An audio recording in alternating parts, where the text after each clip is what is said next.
The dust settled on the dirt road as Katherine Harris clutched her worn leather case, watching the train whistle and chug away into the distance. Her heart sank as she took in the unfamiliar landscape. This wasn't Silverton, Colorado. This wasn't where Daniel Blackburn was supposed to meet his bride. This was somewhere else entirely, and the realization hit her like a bucket of cold water. Catherine's pale blue traveling dress was stiff with dust from the journey, her chestnut hair falling loose from its once neat bun. After saving for months from her meager earnings as a seamstress in Boston, purchasing a mail-order bride contract had seemed like her only chance at escaping spinsterhood at 22. Now, standing alone at what appeared to be nothing more than a whistle stop in the middle of nowhere, she wondered if she'd made a terrible mistake. "Excuse me," she called to a weathered station attendant who was sweeping the wooden platform. "Could you please tell me where I am?" The man looked up, squinting at her through sun-creased eyes. "Why, you're in Quartz Hill, miss, territory of Arizona." Catherine's stomach dropped. "Arizona, but I'm meant to be in Silverton, Colorado. That's a fair piece from here, about 300 miles northeast, I reckon." The attendant scratched his beard. "Next train don't come through for 3 days. 3 days." Catherine's funds were limited, and she had no idea how she would afford lodging, much less a ticket to Colorado. What would her intended think when she failed to arrive? Would he find another bride? The thought made her throat tighten with panic. "Is there a telegraph office?" she asked desperately. "Sure is, just down the main street, past the general store. You can send word to whoever's expectin' you." Katherine nodded her thanks and began walking toward the dusty main street of Quartz Hill, fighting back tears. The afternoon sun beat down mercilessly on her eastern complexion, already turning her fair skin pink. She'd stepped off the wrong train, and now everything was ruined. Halfway to the telegraph office, the heel of her city boot caught in a rut, sending her sprawling forward. Her case flew open, spilling its meager contents onto the dirt road.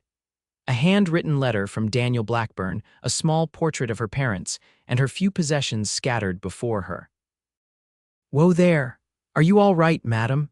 Katherine looked up to see a tall figure silhouetted against the sun. As her vision adjusted, she took in a man in his late 20s, broad-shouldered and sun-browned, with kind eyes the color of a summer storm. He knelt beside her, collecting her belongings with careful hands. "I'm fine, thank you," she managed, embarrassed by her clumsiness. "Just unfamiliar with your western terrain." The man smiled, revealing a dimple in his left cheek. "New to these parts, I take it." He picked up the letter, glancing at it before handing it back. "Daniel Blackburn of Silverton, Colorado," Katherine nodded, accepting his hand as he helped her to her feet. "I'm Katherine Harris. I was supposed to arrive in Silverton today, but it seems I've made a terrible mistake with the trains." "That's a considerable mistake," the man said, but his voice held no judgment. "Dawson O'Malley at your service, Miss Harris. I own the Silver Spur Ranch just outside of town." He tipped his hat, revealing thick dark hair the color of coffee beans. "Pleased to meet you, Mr. O'Malley," Katherine said, trying to regain her composure. "I was just on my way to the telegraph office to send word to Mr. Blackburn about my situation." Dawson nodded thoughtfully. "I reckon that's wise. Though if you don't mind my saying, Blackburn's reputation isn't exactly stellar. Even out here in Arizona, we've heard tales." Katherine felt her heart skip a beat. "What sort of tales? The kind that suggest he's not the marrying type, or at least not the staying married type." Dawson shifted uncomfortably. "There was a lady from Sacramento last spring who ended up in a similar predicament, found herself abandoned when Blackburn decided he preferred the company at the Silver Dollar Saloon to that of a wife." The blood drained from Katherine's face. "Are you certain?" "I make it a point not to speak on matters I'm not certain about, Miss Harris," Dawson replied gently, "especially when it concerns a lady's future." Katherine clutched her case tighter, her mind racing. Could she have been so desperate to escape Boston that she'd failed to properly investigate Mr. Blackburn? The letters had seemed sincere enough, but they'd been few and brief. "I still need to send word," she said finally, "and find lodging until the next train." "The Quartz Hill Hotel is decent enough, though pricey for what it offers," Dawson said. "Mrs. Thornton sometimes takes in boarders at her place. She's a widow with a big house and a kind heart." Thank you for the recommendation, Katherine said, attempting to smile despite her circumstances. I should continue to the telegraph office before it closes. Dawson seemed to hesitate, then spoke. I'm heading that way myself. Would you allow me to escort you? These streets can be rough for a newcomer. Katherine considered his offer. In Boston, she would never have accepted the company of a strange man. But this wasn't Boston, and she was already far outside the boundaries of her former life. I would appreciate that, Mr. O'Malley. They walked side by side down the main street of Quartz Hill. Despite her predicament, Katherine found herself noticing details. The way the late afternoon sun gilded the edges of the mountains in the distance, the rich smell of sage and dust, the sound of piano music drifting from a saloon. So different from the cramped, smoky confines of Boston. If you don't mind my asking, what brought you to consider becoming a mail-order bride? Dawson asked as they walked. Katherine hesitated, then decided honesty was the simplest path. My parents passed away last winter influenza. There was nothing left after the debts were settled. I've been working as a seamstress, but the pay is poor and the hours long. When I saw Mr. Blackburn's advertisement seeking a bride from the East who could read, write, and keep accounts, it seemed providential. Dawson nodded. Many come west seeking a fresh start. There's no shame in that. And now I find myself in the wrong place entirely, possibly bound for a man of questionable character, Katherine said, trying to keep the tremor from her voice. They reached the telegraph office just as the operator was preparing to close. Hold up there, Jenkins, Dawson called. The lady needs to send an urgent wire. The telegraph operator, a thin man with spectacles perched on his nose, looked up. For you, O'Malley, I'll stay open a few minutes more. What's the message, miss? Katherine composed a brief telegram to Daniel Blackburn in Silverton, explaining her mistaken arrival in Quartz Hill and her intention to board the next train to Colorado in 3 days' time. She paid for the telegram with precious coins from her dwindling funds. It'll go out tonight, Jenkins assured her, though it might be tomorrow before it reaches Silverton, depending on weather in the passes. Thank you, Katherine said, feeling a weight lift slightly from her shoulders. At least Mr. Blackburn would know she hadn't intentionally broken their arrangement. Outside the telegraph office, the sun was beginning to set, casting long shadows across the street. Katherine realized with a pang of anxiety that she needed to secure lodging before nightfall. I should inquire about a room, she said to Dawson. Let me take you to Mrs. Thornton's, he offered. The hotel would charge you double what she would, and her place is cleaner besides. Katherine nodded gratefully, and they walked several blocks to a tidy white house with a small garden out front, an oasis of domesticity in the rugged town. Mrs. Thornton proved to be a plump, cheerful widow in her 50s who took one look at Katherine's travel-worn appearance and practically pulled her inside. My goodness, child, you look about ready to drop. Dawson O'Malley, why didn't you bring this poor girl to me sooner? She tutted, leading them into a parlor furnished with comfortable but well-worn pieces. She's had quite a journey, Mrs. Thornton, Dawson explained. Miss Harris was meant to arrive in Silverton but ended up here instead. Silverton? Mrs. Thornton's eyebrows shot up. Not to meet that Blackburn fellow? Oh dear, Katherine's heart sank further. You've heard of him as well. Nothing good, I'm afraid, Mrs. Thornton said, patting Katherine's hand. But never mind that now. You need a place to stay, and I have a lovely room going unused. The price is $2 a week, including meals. It was a fair price, but Katherine did quick calculations in her head. After the telegram and the future train fare, she would have barely enough left. That's very generous, she said, though I wonder if there might be any work available in town. I'm a skilled seamstress, Mrs. Thornton brightened. As it happens, Mrs. Miller at the dress shop mentioned just yesterday she's overwhelmed with alterations. I could speak with her in the morning.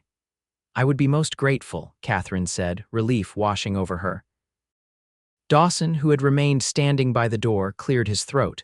Miss Harris, I'll leave you in Mrs. Thornton's capable hands, but if I may, I'd like to check on you tomorrow, perhaps show you around Quartz Hill if you're amenable. Something about his direct gaze made Katherine's cheeks warm. That would be kind of you, Mr. O'Malley. After Dawson departed, Mrs. Thornton showed Katherine to a small but clean room at the back of the house, overlooking a yard where chickens pecked contentedly. "Rest up, dear," the widow said. "Supper will be ready in an hour. And don't you worry too much about tomorrow just yet. Things have a way of working out in their own time out here in the West." Left alone, Katherine sat on the edge of the narrow bed, the events of the day catching up with her. She had planned everything so carefully, the train schedules memorized, her few belongings packed with care, her future mapped out as Mrs. Daniel Blackburn of Silverton. Now she found herself in an unknown town, with strangers vouching for the poor character of her intended husband, and her funds dwindling rapidly. And yet, as she gazed out the window at the purpling sky over the mountains, a strange calm settled over her. Perhaps Mrs. Thornton was right. Perhaps things would work out in their own time. The next morning, Katherine awoke to the unfamiliar sounds of a rooster crowing and distant cattle lowing. For a moment, disoriented by the brightness of the desert sun streaming through the thin curtains, she couldn't remember where she was.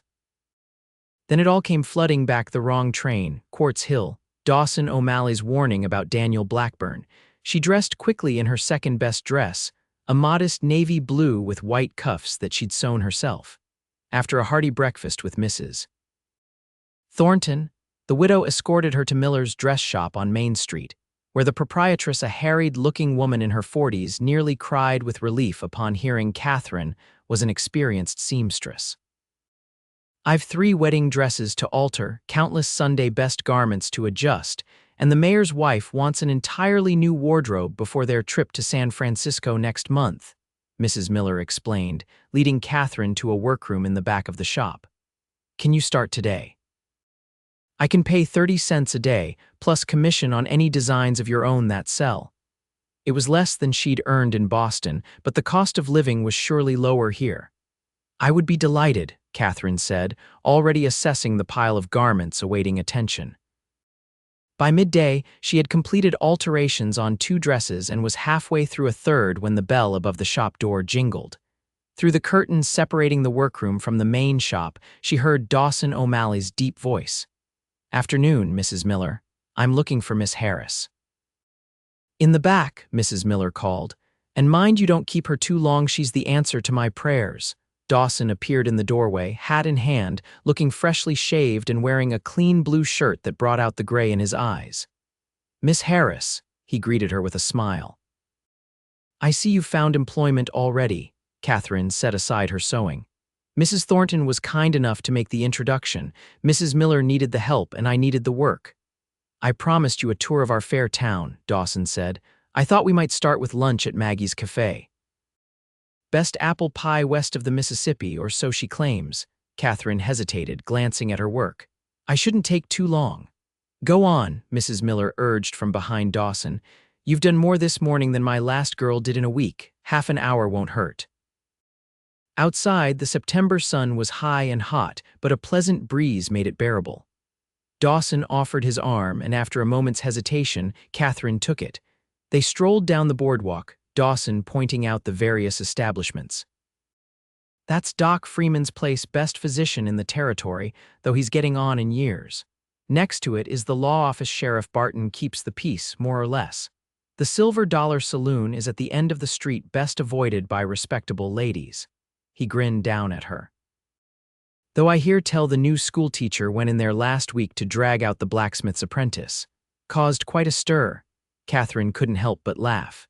"She sounds formidable. Miss Abernathy, she's barely 5 feet tall, but she rules that schoolhouse like a general. Even the roughest cowboys mind their manners around her." Maggie's Cafe was a cozy establishment with checkered tablecloths and windows that let in streams of sunlight. A plump woman with apple-red cheeks greeted Dawson like an old friend. Dawson O'Malley, twice in 1 week. "And with a lady friend, no less." She winked at Katherine. "About time someone caught this one's eye." "Miss Harris is new in town, Maggie," Dawson said, pulling out a chair for Katherine. "Thought I'd show her some proper Quartz Hill hospitality." "Then you've come to the right place," Maggie declared. "I've got fresh chicken and dumplings today, and of course, apple pie." Over lunch, Dawson asked Katherine about Boston, and she found herself sharing stories of her childhood, her parents' small bookshop, and her dreams of someday designing fine dresses instead of merely altering them. In turn, he told her of his ranch, the Silver Spur, and how he'd built it from almost nothing after coming west from Missouri at 19. "My father was a horse trader," he explained. "Taught me everything I know about livestock. When he passed, I decided to seek my fortune out here. Started with just 20 acres and 3 horses. Now I've got 800 acres and one of the finest quarter horse breeding programs in the territory." "That's impressive," Katherine said, meaning it. "You must be very proud." "It's a good life," Dawson said simply. "Hard work, but rewarding." Of course, a ranch that size gets mighty quiet sometimes. There was something in his gaze that made Katherine look down at her plate, suddenly aware of the impropriety of dining alone with a man she barely knew. "Mr. O'Malley, Dawson, please." "Dawson," she amended, "I appreciate your kindness, but I should be clear. I have an arrangement with Mr. Blackburn. Once I receive his reply to my telegram, I expect I'll be continuing to Silverton as planned." Dawson's expression turned serious, "even knowing what you now know about him." Katherine hesitated. "I have only your word and Mrs. Thornton's about Mr. Blackburn's character. No offense intended, but I should at least hear his side before making any decisions." "That's fair enough," Dawson conceded, "though I hope you'll consider the alternative." Alternative. "Staying in Quartz Hill. Mrs. Miller clearly values your skills, and from what I can tell, you're settling in just fine. Why rush off to an uncertain future in Silverton?" Katherine stirred her tea thoughtfully. "Because I gave my word. And because I paid a considerable sum to the marriage broker in Boston. If I break the contract, I forfeit that money." "How much?" $50, Katherine admitted. It represented nearly all her savings from a year of work. Dawson whistled low. "That's a steep price, but perhaps not as steep as tying yourself to a man of Blackburn's reputation." They finished their meal, the conversation turning to lighter topics. As promised, the apple pie was exceptional, and Katherine found herself laughing at Dawson's tales of local characters and ranch mishaps. By the time they returned to the dress shop, she realized she'd enjoyed herself more than she had in months. "Thank you for lunch," she said as they paused outside Miller's. "It was refreshing to learn more about Quartz Hill." "My pleasure," Dawson replied, his eyes crinkling at the corners. "Perhaps tomorrow I could show you the countryside a bit. The view from Sentinel Ridge is something to behold." Before Katherine could respond, the telegraph operator Jenkins hurried up to them, waving a yellow paper. "Miss Harris, got a reply to your wire, came in just now." Katherine thanked him and unfolded the telegram with trembling fingers. The message was brief and to the point. "Regret inconvenience stop have found alternate bride stop do not come to Silverton stop contract void stop Blackburn." She read it twice, unable to fully process the words. Daniel Blackburn had already replaced her, just one day after she failed to arrive. The contract was void. She was free and utterly adrift. "Miss Harris, Katherine, are you all right?" Dawson's voice seemed to come from far away. Katherine swayed slightly, and he caught her elbow to steady her. Without a word, she handed him the telegram. Dawson read it quickly, his jaw tightening. "The man's a fool," he said finally, handing the paper back, "but perhaps a fortunate one for you." "Fortunate," Katherine echoed, finding her voice at last. "I'm stranded in a town where I know no one, with barely enough money to last a month and now no prospects whatsoever. How is that fortunate?" "You know Mrs. Thornton," Dawson pointed out gently, "and Mrs. Miller and me. As for prospects, you've already secured employment, and from what Mrs. Miller was saying, you're highly skilled. That's more than many have when they first arrive out west." Katherine took a deep breath, trying to compose herself. "You're right, of course, I'm just shocked. Everything I planned." "Plans change," Dawson said. "Out here, you learn to adapt or you don't survive, and you strike me as a survivor, Katherine Harris." Something in his steady gaze grounded her, and Katherine felt her panic begin to recede. "I suppose I'll need to find more permanent lodgings now, Mrs. Thornton would be happy to have you stay on, I'm sure, and the offer to see Sentinel Ridge still stands. Tomorrow afternoon." Despite everything, Katherine found herself nodding. Tomorrow afternoon. The next day dawned clear and cool, a welcome respite from the previous day's heat. Katherine spent the morning at the dress shop, losing herself in the familiar rhythm of needle and thread. Mrs. Miller had been delighted to hear she would be staying in Quartz Hill and immediately offered her full-time employment. "Truth be told, I've been thinking of retiring," the older woman confided. "My arthritis makes it hard to do the fine work these days. If you prove yourself, I might consider taking on a partner or even selling the business outright in a few years." It was more opportunity than Katherine had ever been offered in Boston, where the established modistes had little interest in a young woman from a modest background, regardless of her skill. For the first time since arriving in Quartz Hill, she felt a flicker of excitement about her future. Dawson arrived precisely at 1 o'clock, driving a smart buggy pulled by a handsome bay horse. He helped Katherine up to the seat with a strong, sure hand. "This is Thunder," he said, patting the horse's gleaming neck. "Best buggy horse in the county, bred him myself." "He's beautiful," Katherine said, admiring the animal's intelligent eyes and perfect conformation. "You clearly have a gift for horsemanship." Dawson smiled, pleased by her observation. "My father used to say I could talk to horses better than people. Might be some truth to that." They drove out of town, following a winding road that climbed gradually into the foothills. The landscape opened up around them, vast expanses of sage-dotted desert giving way to pinyon pines and juniper as they gained elevation. In the distance, the jagged peaks of mountains rose against the impossibly blue sky. "It's breathtaking," Katherine said, drinking in the view. After the crowded streets and smoke-filled air of Boston, the open spaces and clarity of the western landscape felt like taking a deep breath after being underwater. "Wait until you see it from the ridge," Dawson promised. They reached a clearing near the summit, and Dawson helped Katherine down from the buggy. He spread a blanket beneath a gnarled old juniper tree and unpacked a modest picnic: fresh bread, cheese, dried apples, and a jar of lemonade. "Mrs. Thornton's contribution," he explained, holding up the lemonade.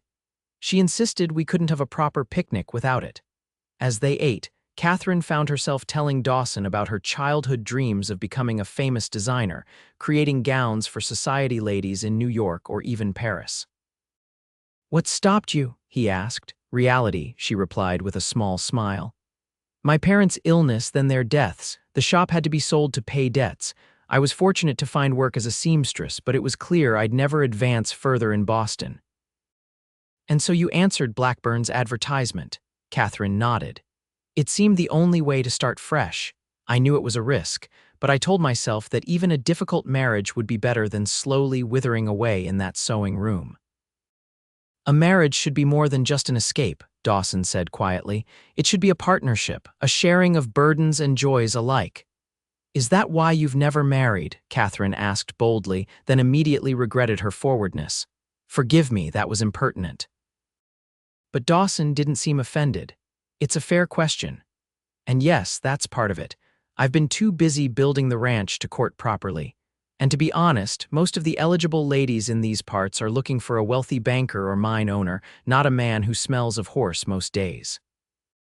"Their loss," Katherine said without thinking, then blushed furiously when she realized how it sounded. Dawson's eyes crinkled with amusement. "Why, Miss Harris, I do believe that's the nicest thing anyone's said to me in months." To cover her embarrassment, Katherine stood and walked to the edge of the ridge. The view that opened before her was even more spectacular than she'd imagined. The town of Quartz Hill laid out like a toy village far below, surrounded by the sweeping majesty of the Arizona landscape. "You can see the Silver Spur from here," Dawson said, coming to stand beside her. He pointed to a distant collection of buildings nestled in a green valley to the west. "See the white farmhouse? That's the main house. The barn's just behind it, and those dots in the pasture are some of my quarter horses." Even from this distance, Katherine could tell it was a substantial operation. "You've accomplished a great deal in a short time," she observed. "It's amazing what a man can do when he puts his mind to it," Dawson replied. "Or a woman, for that matter. I have a feeling you're going to surprise yourself with what you can achieve here in Quartz Hill, Katherine Harris." The way he said her name, with a sort of gentle respect, made something flutter in her chest. She was acutely aware of his presence beside her, solid and reassuring like the mountains themselves. They stood in companionable silence, watching a hawk circle lazily overhead. Finally, Dawson spoke again, his voice thoughtful. "I meant what I said about staying in Quartz Hill. I think you could build a good life here. The towns growing the mining operations bring new people every month, and they all need clothes. Someone with your skills could do well."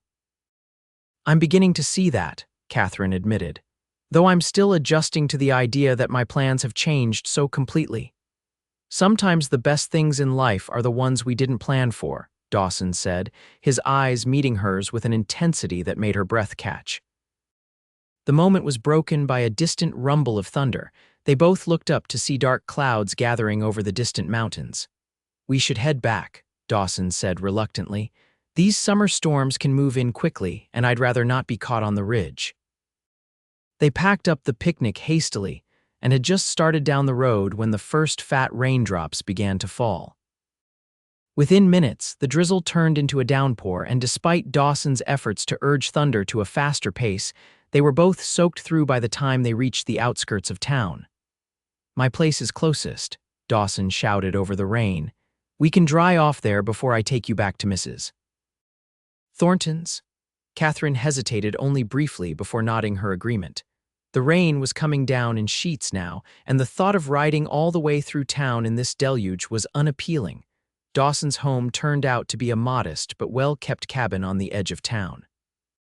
He helped Katherine down from the buggy and quickly led Thunder into a small attached stable before ushering her inside. The cabin was surprisingly comfortable, a large main room with a stone fireplace, simple but sturdy furniture, and bookshelves lined with volumes that caught Katherine's eye immediately. A curtained doorway presumably led to a bedroom in the back. "Let me get a fire going," Dawson said, moving to the fireplace. "There are some blankets in the chest by the window if you want to wrap up while your dress dries." Katherine found the woolen blankets and gratefully wrapped one around her shoulders. As the fire blazed to life, she moved closer, feeling the warmth begin to chase away the chill. "You have quite a collection of books," she observed, noting titles ranging from practical manuals on animal husbandry to novels by Dickens and Hawthorne. "My mother was a schoolteacher," Dawson explained, hanging his wet coat by the fire. "She believed education was the most valuable thing a person could possess. I try to read something every night, even if it's just a few pages." "My parents owned a bookshop," Katherine said, smiling at the connection. "I grew up surrounded by books. It's one of the things I missed most when they passed." Dawson disappeared into the back room and returned with 2 mugs of coffee. "It's not fancy, but it'll warm you up," he said, handing her one. Their fingers brushed during the exchange, and Katherine felt a jolt that had nothing to do with the warmth of the mug. She looked up to find Dawson watching her with an expression she couldn't quite decipher. "Katherine," he said softly, "I know we've only just met and you're still figuring out your path here. But I want you to know that I'm glad you stepped off that train in Quartz Hill, even if it was a mistake." "I'm beginning to think it wasn't a mistake at all," she replied, surprised by her own boldness. "Perhaps it was where I was meant to be all along." The rain continued to drum on the roof, creating a cozy cocoon around them as they talked by the fire.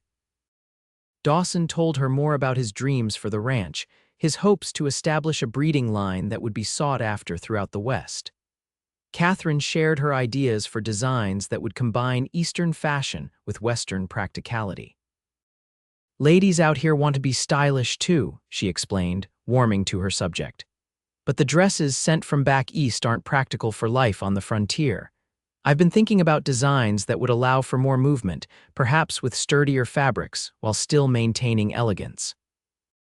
"You should sketch them out," Dawson encouraged. "I bet Mrs. Miller would be interested."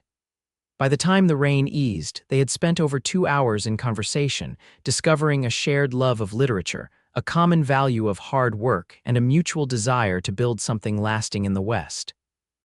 When Dawson finally drove her back to Mrs. Thornton's, Katherine realized with a start that she hadn't thought about Daniel Blackburn or her original plans once during the entire afternoon.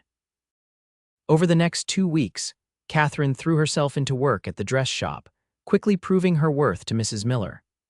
She also began sketching her own designs in the evenings, creating patterns for dresses that combined fashionable silhouettes with practical modifications for frontier life.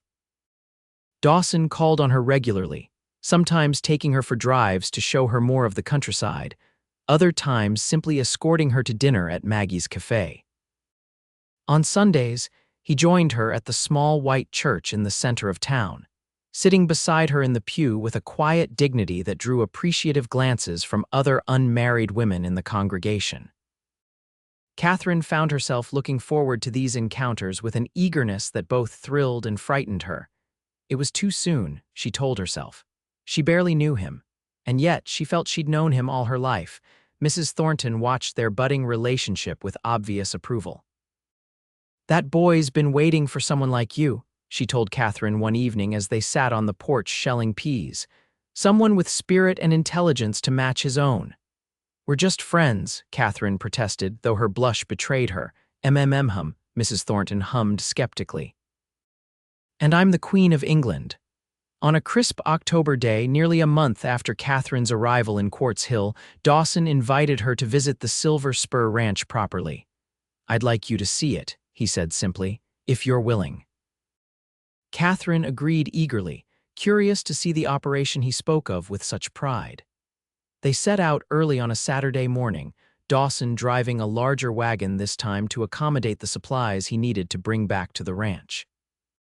The journey took about an hour, following a well-maintained road that wound through increasingly verdant landscape. Katherine was surprised by the lushness of the valley, where the Silver Spur was situated, a stark contrast to the arid land surrounding Quartz Hill. "Natural springs," Dawson explained when she commented on it. "That's what made this land so valuable. Water is everything out here." As they crested a final hill, the full expanse of the Silver Spur spread out before them. The white farmhouse Dawson had pointed out from Sentinel Ridge was larger than it had appeared from a distance, a two-story structure with a wide porch wrapping around three sides.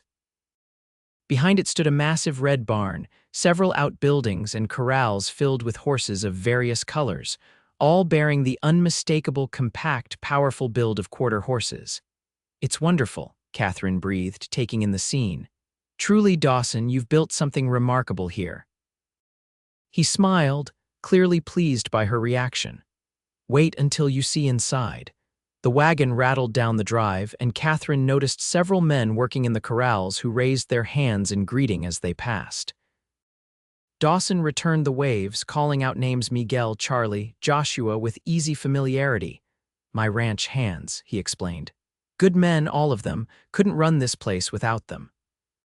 He pulled the wagon to a stop in front of the house, and before he could come around to help her down, the front door opened and a slender, gray-haired woman emerged, wiping her hands on an apron. "You're late, Dawson," she called. "I was beginning to worry." "Sorry, Mrs. Winters," Dawson replied, helping Katherine down. "We got a late start. Mrs. Winters, this is Miss Katherine Harris." "Katherine, this is Mrs. Winters, my housekeeper and the best cook in Arizona Territory." The older woman's stern expression softened as she looked Katherine over. "So you're the young lady I've been hearing about. Well, come in, come in. I've got coffee brewing and fresh bread just out of the oven." The interior of the house was a pleasant surprise. Katherine had expected a bachelor's Spartan quarters, but instead found comfortable, well-made furniture, colorful rag rugs on polished wooden floors, and windows draped with cheerful curtains. "Mrs. Winters is responsible for making this place a home," Dawson said, noticing her admiration. "I'd be living like a savage without her. Someone has to civilize you cowboys," the housekeeper retorted good-naturedly. "Miss Harris, sit down while I bring refreshments. You look like you need feeding up too thin by half." Dawson gave Katherine a tour of the house while they waited for the coffee. The downstairs consisted of a spacious parlor, dining room, kitchen, and a study filled with books and a large desk covered with papers. "Ranch accounts," Dawson explained. "Not my favorite part of the job, but necessary." Upstairs were 4 bedrooms Dawson's own, Mrs. Winters, and 2 guest rooms, all simply but comfortably furnished. Throughout the house, Katherine noticed little touches that spoke of care and permanence: framed photographs, potted plants on the windowsills, handmade quilts on the beds. "It's lovely," she told Dawson sincerely as they returned downstairs. "You've created a real home here." Something flickered in his eyes, yearning, perhaps, or a hint of loneliness. "It's a good house, but a home needs more than just walls and furniture." Before she could respond, Mrs. Winters called them to the kitchen, where she'd laid out a spread that would have fed 6 people comfortably: fresh bread, butter, honey, sliced ham, and apple preserves, along with steaming coffee. "Eat up," the housekeeper instructed. "You'll need your strength for the tour of the ranch." After they'd eaten, Dawson took Katherine to see the barn and corrals. The pride in his voice was evident as he explained his breeding program, pointing out particular horses and detailing their lineages. "This is Midnight," he said, stopping at a stall containing a magnificent black stallion with a single white star on his forehead. "He's my top breeding stallion, won every race in the territory before I retired him to stud. His foals command top prices from here to Texas." The horse approached the stall door, nickering softly, and Dawson produced an apple from his pocket. Midnight took it delicately, then allowed Dawson to stroke his powerful neck. "He's magnificent," Katherine said, admiring the animal's gleaming coat and intelligent eyes. "Would you like to meet him properly?" Dawson asked. Without waiting for an answer, he unlatched the stall door and led the stallion out, holding him by a simple halter. Katherine instinctively stepped back, intimidated by the horse's size and power. "It's all right," Dawson assured her. "Midnight's a gentleman. Here, give him this." He handed her another apple. Nervously, Katherine held out the fruit on her flattened palm as Dawson had done. The stallion's velvety muzzle tickled her hand as he delicately took the offering, and she couldn't help but laugh. "He likes you," Dawson said, his eyes warm as he watched them. "He's an excellent judge of character." They spent the remainder of the afternoon exploring the ranch. Dawson showed her the creek that ran through the property, providing water for the horses and irrigation for the small kitchen garden Mrs. Winters tended. He introduced her to the ranch hands, all of whom treated her with polite respect while exchanging knowing glances with each other. As the sun began to dip toward the horizon, casting long shadows across the valley, they found themselves on a small rise overlooking the main house and barns. The scene below was peaceful horses grazing in the pastures, smoke rising from the chimney of the bunkhouse where the hands were preparing their evening meal, the windows of the main house beginning to glow with lamplight. "What do you think?" Dawson asked, his voice unusually hesitant. "Of the Silver Spur, I mean." "I think it's one of the most beautiful places I've ever seen," Katherine answered honestly. "You should be proud of what you've built here." Dawson turned to face her, his expression serious. "Katherine, there's something I need to say." "I've been trying to find the right words all day." Her heart began to beat faster. "Yes, when you arrived in Quartz Hill, I told myself I was just being neighborly, helping a lady in distress, but that wasn't the whole truth." He took a deep breath. "From the moment I saw you picking up your belongings in the street, something told me you were special. The more time we've spent together, the more certain I've become." He took her hands in his touch gentle but sure. "I know it's only been a month. I know you came west with different expectations, but I can't help feeling that your stepping off that train in Quartz Hill wasn't a mistake at all, but providence." Katherine felt tears spring to her eyes. "Dawson, let me finish, please," he said softly. "I'm not asking for an answer today. I know you're still finding your footing here, but I want you to know that when you're ready, if you'd consider it, I'd be honored to court you properly, with the intention of making you my wife if you'll have me." The last rays of the setting sun gilded his features, highlighting the earnestness in his eyes. Katherine felt a surge of emotion so powerful it nearly took her breath away.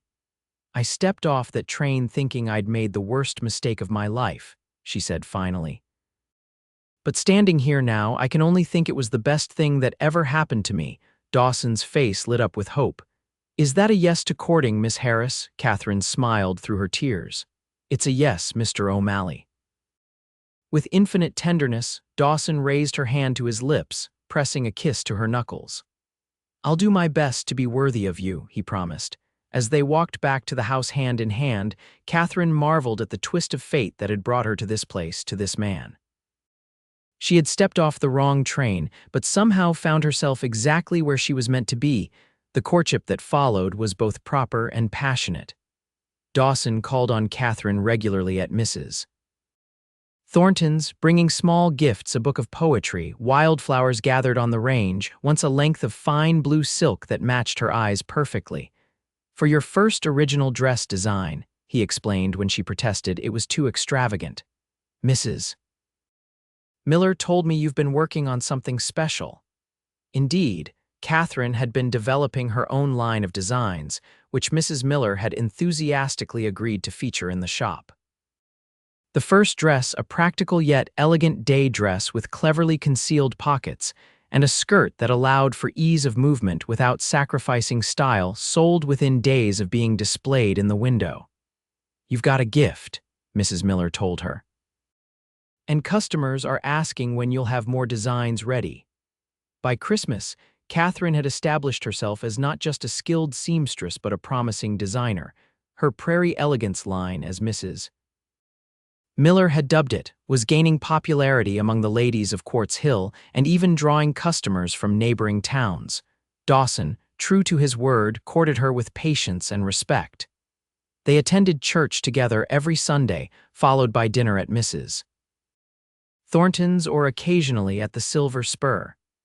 In the evenings, they might take walks through town, attend the occasional social at the Quartz Hill Hotel, or simply sit on Mrs. Thornton's porch, talking until the stars came out. On Christmas Eve, 6 months after Katherine's arrival in Quartz Hill, Dawson invited her to a special dinner at the ranch. Mrs. Winters had outdone herself, preparing a feast that included roast turkey, cranberry sauce, sweet potatoes, and 3 different kinds of pie. After dinner, they sat before the fire in the parlor, the room festive with evergreen boughs and red ribbons. Dawson seemed unusually quiet, almost nervous. "Is everything all right?" Katherine asked. Concerned by his distraction, Dawson smiled, reaching over to take her hand. "Everything is perfect. In fact, that's why I asked you here tonight. I have something important to ask you." Katherine's heart began to race as Dawson slipped from his chair to kneel before her. "Katherine Harris," he said, his voice steady despite the emotion in his eyes. "These past 6 months have been the happiest of my life. You've brought joy, intelligence, and beauty into my world in ways I never imagined possible. I know now without a doubt that stepping off that train in Quartz Hill wasn't your mistake, it was my miracle." He reached into his pocket and withdrew a small velvet box. Opening it revealed a gold ring set with a modest but perfect diamond, flanked by 2 smaller sapphires. "I love you, Katherine. Would you do me the great honor of becoming my wife?" Tears of happiness spilled down Katherine's cheeks as she nodded. "Yes," she whispered, then louder, "Yes, Dawson O'Malley, I will marry you." Dawson slipped the ring onto her finger, then gathered her into his arms, kissing her with a tenderness that spoke volumes of his love and respect. When they finally parted, both were smiling through tears. "The sapphires reminded me of your eyes," Dawson explained, nodding toward the ring. "It was my mother's. My father gave it to her when they were courting back in Missouri."